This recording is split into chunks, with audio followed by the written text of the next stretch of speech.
Here we go. Talkin Buds Football Show. There's just nothing better than the NFL postseason. Nothing better. Oh, I agree. This is like the greatest weekend every year. Super Wildcard weekend. I know there were some blowouts, but I still had a great time. It's these two weekends in particular. It's Super Wildcard weekend followed by the divisional round. Super Wildcard weekend, you're fired up because the playoffs are beginning, but the divisional round is always my favorite weekend personally because, as I always say, the riffraff is gone. I agree. These are the contenders. And the temperature turns up in the divisional round too. You can tell it gets a lot more heated. 100%. And we had so many crazy outcomes. We had upsets. We had favorites winning. We have epic showdowns teed up coming up next week. And let's not waste any more time, Brian. Let's go through wild card weekend, and then we'll move in to a divisional round preview. I think we got to start. Well, we're going to go chronologically here. So we're going to start with the Houston Texans shit kicking the Cleveland Browns. I bet the Browns. Me and everyone else I know bet the Browns going into this game. Me too. Yep. The fairy tale story of Joe Flacco coming out of retirement and leading the Browns to the postseason came to a screeching halt at the hands of CJ Stroud and the Houston Texans. CJ Stroud, 16 of 21, 274 yards, 3 touchdowns. We're going to talk about Jordan Love a little later, but CJ Stroud and Jordan Love, the two rookie quarterbacks, making statements this past weekend.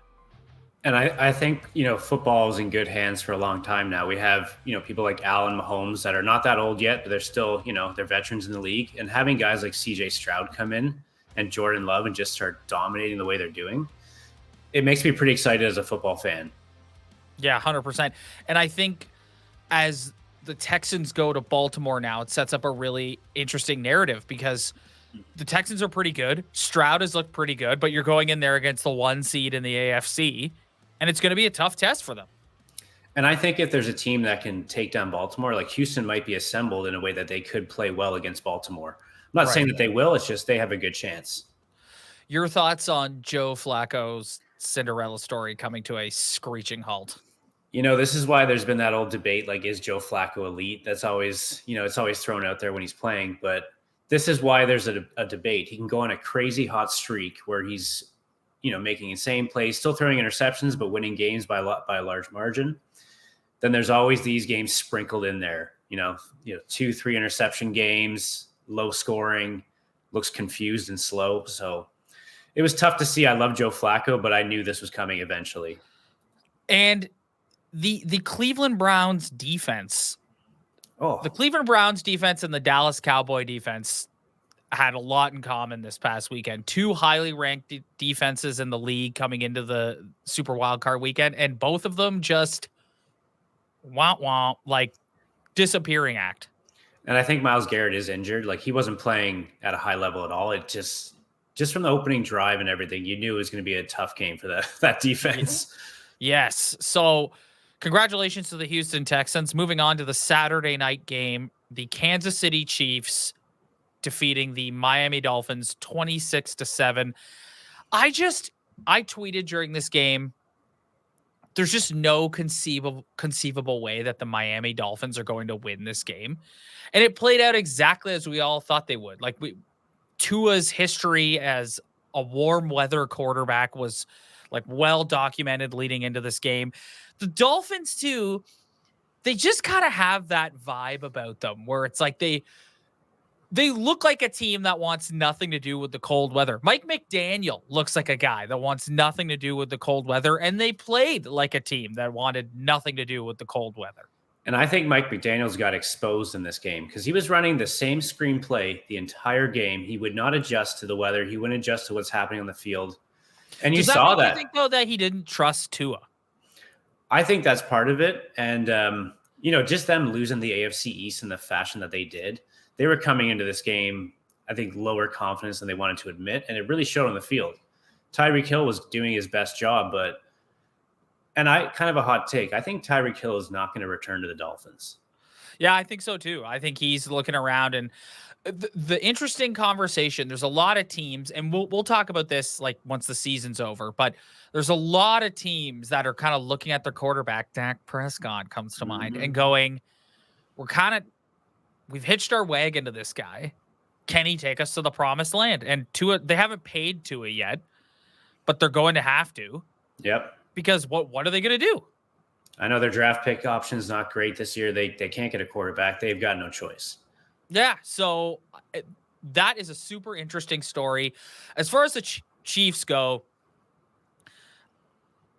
we'll tee up the matchup coming up this weekend, but kind of same old Chiefs. Like they struggled this year, but you just kind of knew going into this game, like this is a experienced team.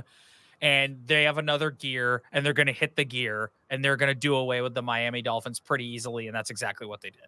And unfortunately, it kind of reminds me of the Patriots from back in the day. They'd have sort of down seasons where everybody's doubting them, and then they'll win these close playoff games just because, like Mahomes is basically Brady. But Isaiah Pacheco, man, that guy can run. I know. Especially in cold weather. Like, he was juking on that field. I know. And Rashee Rice, 8 receptions, 130 yards, and a tud. Might as well call that boy Jerry Rice. Yeah, honestly. Like really, really impressive showing for him. Okay. Moving on to what was without a doubt the most shocking result of the weekend. The Green Bay Packers wipe the floor with the Dallas Cowboys. Jordan Love, 16 of 21, 272 yards, 3 touchdowns. Aaron Jones, 21 carries, 118 yards, 3 touchdowns. Let's start Romeo Doubs. Let's 151 yards on 6 targets. Yeah, let's start with the Packers, and then we'll move on to the Cowboys. You could wind the clock back to me on this podcast a few months ago where I was saying Jordan Love can't play. Let's tank. Let's get it. And in my defense, the organization felt that way as well. There was a lot. The week 8 loss to the Minnesota Vikings comes to mind, and Matt LaFleur standing at the podium looking completely exasperated with his quarterback and being like, we can't, like, and just saying, like, this isn't good enough. Since their bye week, this guy has emerged as a superstar in the making. The throws he makes, he literally, I can't believe I'm about to say this because I as a Packer fan, I don't want to live in the past. Like, I don't want to constantly reference the past. But the dude literally looks like and I'm talking about the way he throws the football. He looks like you put Favre and Rodgers in a blender, and out he came. He's got the creativity of Aaron Rodgers and the ability to throw off his back foot like Rodgers and to make seemingly fit these like dart throws into tight windows. And then he's got the Brett Favre missile of an arm. It is my jaw was on the floor for 3 hours on Sunday watching that performance. Same here. Like, I got to be honest, near the end of the season, I didn't watch that many Packers games. So when I was watching this playoff game, I was like, whoa, like where did this guy come from? And why are they only 9-8? I think it took them a long time to get it figured out. And I think it took them, like, they're the youngest team in the league, youngest team since the 70s to win a playoff game, first 7 seed since they expanded to the 7 seed to win a playoff game. It's actually, the thing about the Packers that I don't think should go unnoticed is they're all a bunch of young guys all learning together, and they don't know what they don't know. So there's no diva wide receiver behavior. He's not back there, and he's not worried about getting his prized wide receiver enough targets. Like, they don't play that way. It is just throw the ball to the open guy.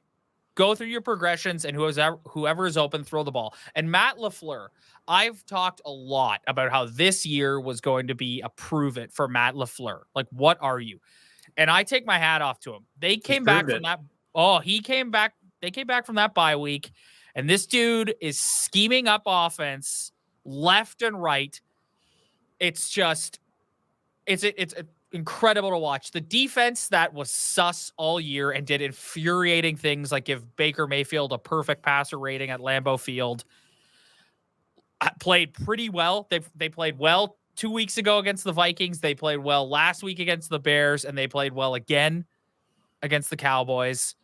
It's just, I can't say enough. Man, Jair Alexander's so good too. I love watching him play.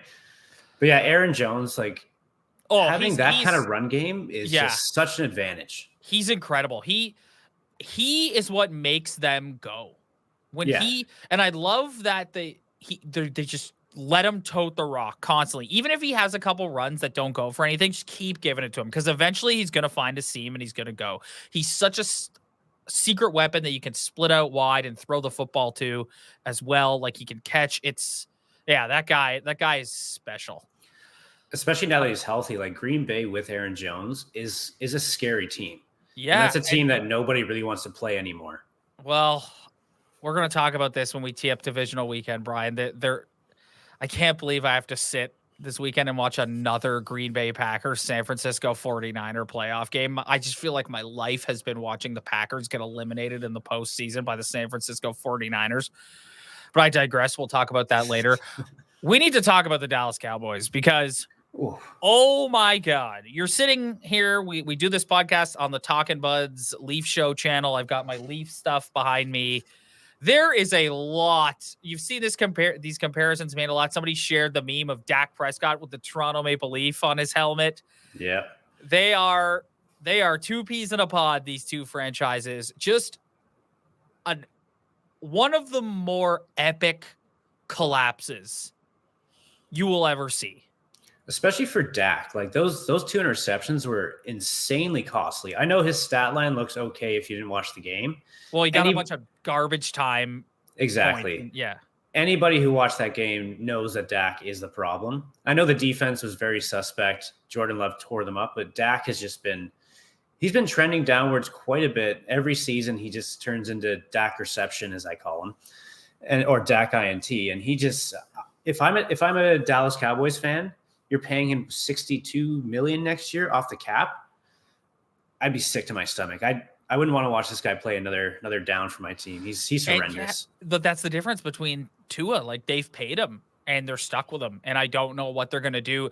The thing that I found most concerning about him is he looked like a guy that was panicking.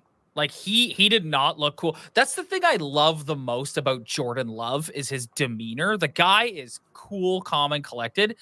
Dak's eyes just kept getting bigger and bigger and bigger, and he kept making mistakes, and you could tell that he was feeling it. And as a former Green Bay Packer, as a Green Bay Packer fan, the look of bewilderment on Mike McCarthy's face on the sideline is an image I am all too familiar with. And it like, are you firing Mike McCarthy if you're Jerry Jones? Oh, Jerry Jones has probably already called Belichick over 100 times. He's, I can't see Mike McCarthy getting the keys back to the facility. He's done. See, I don't know if I'm bought in on that because I think Jerry likes Mike for the same reasons he liked Jason Garrett, which is do whatever the fuck I tell you to do. But Jerry's problem is he wants to win a Super Bowl before obviously dying. And as the years keep going on with Mike McCarthy, that's not going to happen. And I think he knows that. Well, if you're going to fire Mike McCarthy, so listen, here's the thing about, I don't want to dunk on Big Mike totally because they won 12 games. Statistically, this was Dak's best year he's ever had in the regular season. So he was able to unlock something in Dak that Kellen Moore was not. So if you're going to get rid of Mike McCarthy and you're going to bring in Belichick, you better have a damn good offensive coordinator lined up here because Dak Prescott needs it. Well, McDaniels is also available.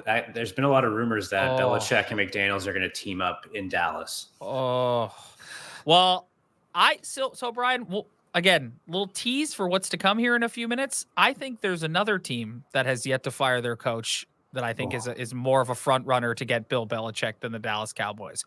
But moving on, like I said, we've got tons of time to talk about these teams in the offseason.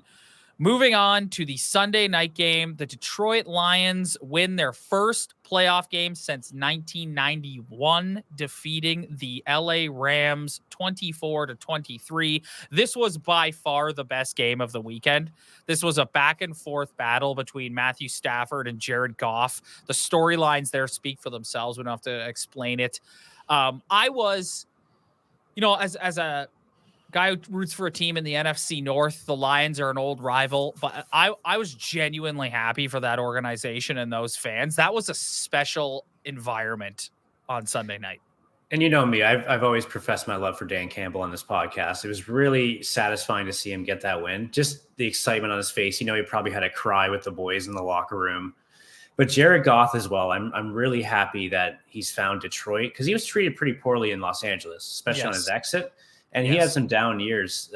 He spoke about this, and it makes me so happy seeing him. And it's funny too because they almost had the exact same passer rating in this game. So this was definitely the best game of the weekend. The Lions don't sleep on the Detroit Lions, man. Especially with okay, we're gonna tee that up later. We're gonna tee that. I'm getting ahead of myself. The Buffalo Bills. This game got moved. It was supposed to be Sunday morning. It got moved to Monday afternoon. All weekend, we saw all the videos of Orchard Park and the blizzard and people shoveling and just what a crazy environment it was. The tailgate videos were insane. They were insane. I tweeted during this game the Pittsburgh Steelers had no business being a playoff team, and they didn't. The only reason they were there is because Joe Burrow got hurt. And listen, I'll give them credit. They made a game of it towards the end. They made some adjustments into the second half and kind of shut the Bills down a few times. But the Bills are just a superior team with a superior quarterback and played as such. My takeaway from this game, James Cook. What a difference. Josh Allen is obviously the main takeaway, but that's Josh Allen and his incredible play kind of goes without saying at this point when you're talking about the Bills. I'm watching James Cook and I'm like, look at this guy. Where's this guy been? And I've been seeing these shirts. They say, "Let James cook." I want to get one of those. So he's by far my favorite player on the team. Ever since he came in the offense, it's looked completely different, especially with Joe Brady making the calls. They're utilizing him a lot more. They're sticking to the run when they plan to use the run in the game. They're not pivoting and going straight just to the pass.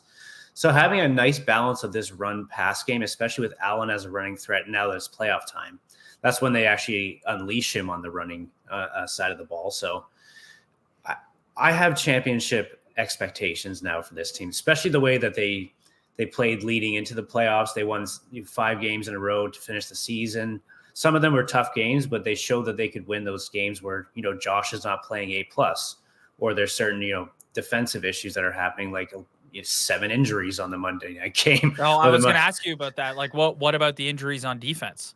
So the injuries on defense were already bad with Matt Milano and Tre'Davious White out, and now Rasul Douglas was out before the game. So we were already depleted, and now at the cornerback position, we're down to our 4th or 5th cornerback. Linebackers, we're all in our 4th and 5th linebackers.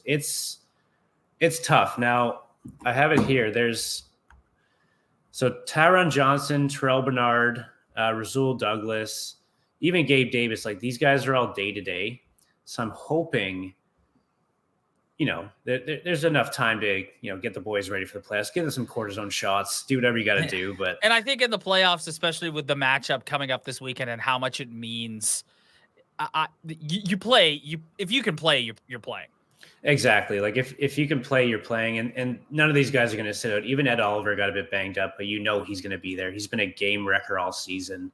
But Khalil Shakur, this kid he's like Tyreek Hill 2.0 right now in the playoffs. Yeah. That he had no business making it to the end zone on that play. He should have been tackled 4 times. And but that's just Dalton Kincaid.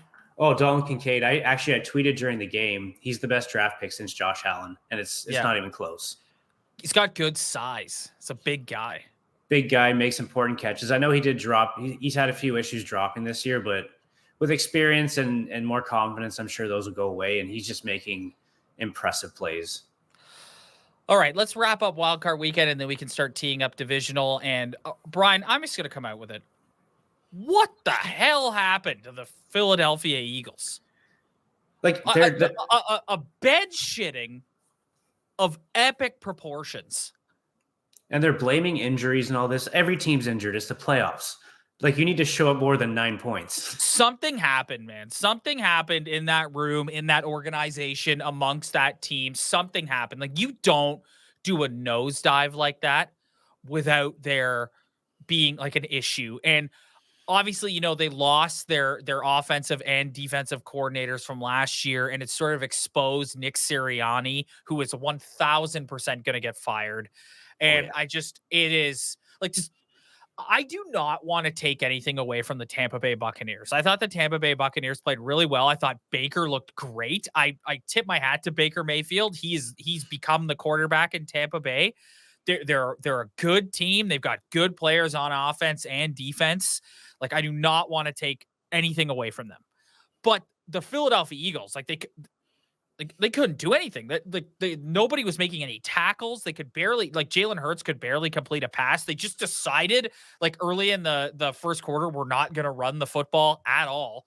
It's just like, to go from 10-1 to getting soundly eliminated on Wild Card weekend by the Tampa Bay Buccaneers. Again, don't want to take anything away from them, but they were the winner of by far the worst division in the league this year. To get soundly eliminated by them, to see the regression. To me, if I'm a Philadelphia Eagles fan right now, my number one priority is, I don't care what you got to do. We got to get Jalen Hurts back, because that, like, Jesus, like, crazy to watch that guy. He fell off a cliff. And you know he has it in him. Like, you've seen it time and time again when there's the right coaching. But, like, what happened to James Bradbury? That guy cannot tackle to save his life. I have no idea. It's insane watching it. Like, I don't understand. It looks like he's never played in the NFL before. This is why I'm saying, like, something had to happen, because that team quit. Like, that's what happened. Like, it wasn't like, oh, they just, like, they were in a slump and whatever. It's like, no, they quit. Like, and that AJ Brown, he's going to be requesting a trade. He wants out. I'm sure it had nothing to do with bringing a notorious guy who knows how to kill player morale, like Matt Patricia, into the room and making him. I'm sure that had absolutely nothing to do with it. Oh, but yeah, Nick Sirianni is going to get fired, and I'm going to be honest with you. I alluded to this earlier. I see Bill Belichick as the next head coach of the Philadelphia Eagles before I see him as the next head coach of the Dallas Cowboys. And if you're him, I would take the Eagles job, because what the Eagles need is someone to come in and fix their defense. And you've already got, like, who are you taking next year? Jalen Hurts or Dak Prescott? Oh, Jalen Hurts in a second. So there you go. You're losing Kelsey, though. He was announced today he's retiring. Yes, but you know what? Go draft another offensive lineman then, because if I'm Belichick, the Eagles are, like, he can come in and get that defense back to where it used to be. It's shocking. Just Especially shocking defense. Fall from grace. I just don't know what Bill's going to do with the offense. He's never been that impressive on offense. Well, again, you gotta be smart, and I don't think Josh McDaniel's the answer, but you gotta be smart with who you're hiring. Like, you saw what Jalen Hurts looked like when Shane Steichen was there. Like, you gotta like, look at Josh Allen. We talked about Josh Allen this year and, like, how important it is to have a coordinator. And since they made the change earlier in the season, he's looked like a totally different guy. Yeah, he looks like Josh Allen again. So, yeah, you're right. Coordinator really matters for these. Jordan Love would not be looking the way he was looking if Matt LaFleur was not there. Full stop. Like, period. Same thing with Jared Goff and Ben Johnson. Like, look around. Like, that's just the reality of it. Okay. Let's move on and tee up divisional weekend, my favorite weekend of the year. The first game will be Saturday at 4:30. The Houston Texans at the Baltimore Ravens. The Ravens are -9 favorites. I'm getting the spreads from DraftKings. So the live update now is -7.5, it looks like. -7.5. They've changed it. Let's take a look. I still got -9 on DraftKings. Okay. Yeah, because Bet365 is 7.5. Changing it. So let's do this. The Ravens are favored by a touchdown. Yeah. Yeah, that's fair. How do we feel about this? Do we like that? Who are we picking? I'm actually going with the Texans. 100%. 100%. I love this underdog pick, especially at touchdown plus. I feel like this could be a field goal if you're taking the spread, but I'd actually want to take the money line. I really believe in the Texans. Brian, this pains me to say this given my Packers are one of these teams this weekend, but if there is an underdog that I think can win this weekend and shock the world, it's the Houston Texans at the Baltimore Ravens. We can play this back next week and I'll eat crow and talk about what an idiot I am. The Ravens had a nice season. I don't know though. Like they just to me seem like a team that is going to get in the playoffs in a big moment, whether it's this weekend against the Texans or next weekend against either the Chiefs or the Bills. And they're going to shit themselves. Like I do not see the Ravens getting to the Super Bowl. And I think the Texans have a bit of house money. Like they have the same kind of vibe as the Packers. It's all gravy. Like no one expected them to be there. They're with a rookie quarterback who doesn't know what he doesn't know. And I think I really like, I think they have a chance to win, but in order to play it safe, I'm taking the Texans on the spread all day long. I love it, man. I would take spread or money line. I might even bet both because that would be some good money right there. But I just really believe in CJ Stroud. We've seen Lamar Jackson fumble in the playoffs every time he gets in, basically. So I really need him to show me that he can get over that hump. And he's had a lot of time off too. Like think about that. Bye week, didn't like week 18. No, he's had way too much time off. I think he might be out. Listen, if the Ravens go out on Saturday and they stomp the Texans, then I'll go, okay, maybe this Ravens team is different. But if they like squeak out a victory or whatever, then I'm going to go, like I still don't like. You're going to have a tough matchup in the championship game. So I don't know. Yeah, I just need them to show me what they can do. Like they've got more weapons obviously now, but Lamar needs to prove what he can do. Saturday night, like I said earlier, I can't believe I have to sit and watch another Green Bay Packers San Francisco 49er playoff game. DraftKings has this at 9.5. 49ers favored. So over a touchdown. I'm going to be honest, man. I genuinely don't know. I don't know because when you look at that, you're like, that's a pretty big spread. And given the way this Packers offense is playing right now, I don't really like, I think that's a bit they're disrespecting the Packers offense, but let's not forget how horrendous this defense was at times this year. Let's not forget that Kyle Shanahan has made Matt LaFleur his bitch repeatedly in big postseason games like this. Let's not forget all the weapons the Niners have on offense and defense. I don't know. I honestly don't know. This is a game I will not be putting any money on this. Like I'm steering clear. I'm just going to sit quiet and watch it. Your thoughts as a bystander here? As a bystander here, I'm thinking about taking the under because I think this is going to be tighter than it's at 50.5 points. I can see this being a lot tighter than that. So I'm going to take the under if I'm betting this game, but if you're going to bet the spread, like if gun to your head, you have to pick on the spread. I would take the 49ers based on what I've seen this year. It's tough because I want to see the Packers, do well and actually, David Goliath situation, take them down, but I just don't see it.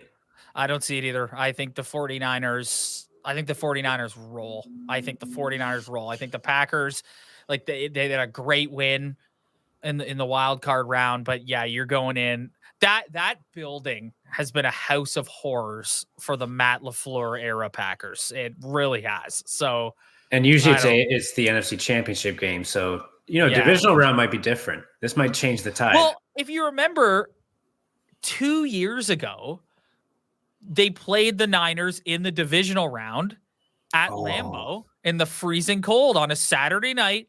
And they lost because of they were leading the entire game, and they lost because of an epic special teams blunder. I do remember that. Yeah. Yes. Yeah. Yes. Oh man, there's so much pain. Then 4 years ago in the NFC Championship game, they got their asses kicked, and it wasn't even close. So that's the Aaron Rodgers era. This is the Jordan Love era.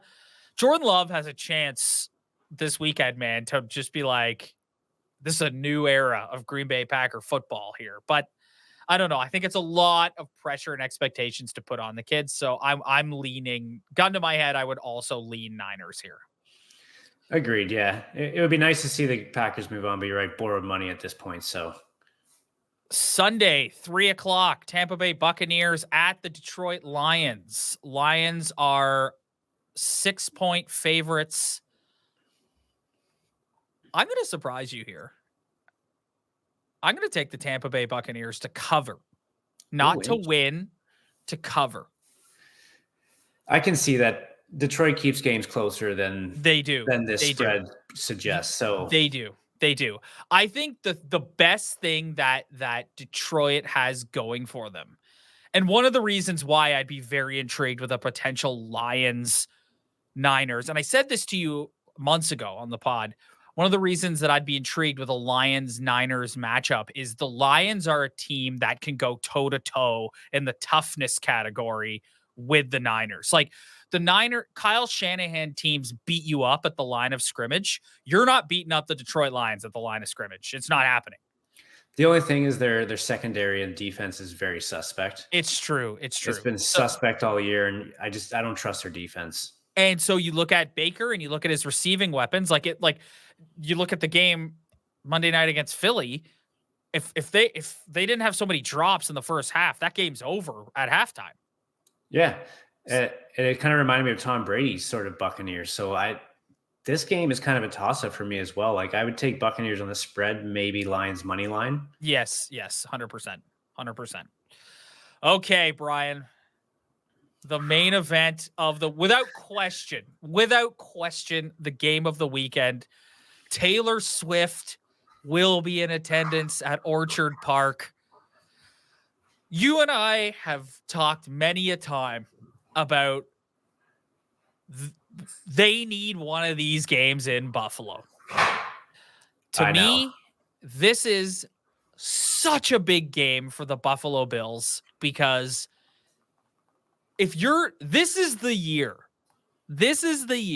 You've got a Chief team that is not the team they've been in previous seasons. I still think at the end of the day, you've got Patrick Mahomes, you've got Travis Kelce, you've got Andy Reid, you've got their defense that is the best defense they've had in his era. So it's not like you're going in there, like the Chiefs are the Chiefs is what I'm trying to say, but they're not the same as they've been in previous years. The Bills are rolling, have been rolling for weeks. This is in their house. They don't have to go to Arrowhead.